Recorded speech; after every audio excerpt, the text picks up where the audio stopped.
కొచ్చిలో మన భారత నౌకాదళానికి సంబంధించినటువంటి రహస్య డేటాను లీక్ చేసినటువంటి కేసులో 4వ వ్యక్తిని అరెస్ట్ చేయడం జరిగింది.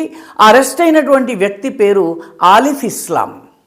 ఎక్కడో పశ్చిమ బెంగాల్ నుంచి వచ్చినటువంటి ఈ 21 ఏళ్ల కుర్రవాడు మరయూర్ అనే గ్రామంలో, ఇడుక్కి జిల్లా, ముస్లిం మెజారిటీ ఉండేటటువంటి, ముస్లింల జనాభా గణనీయంగా ఉండేటటువంటి ఇడుక్కి ప్రాంతంలో ఉన్నటువంటి మరయూర్ అనే గ్రామంలో తలదాచుకుంటున్నటువంటి అక్కడ ఆశ్రయం దొరికింది ఇతనికి.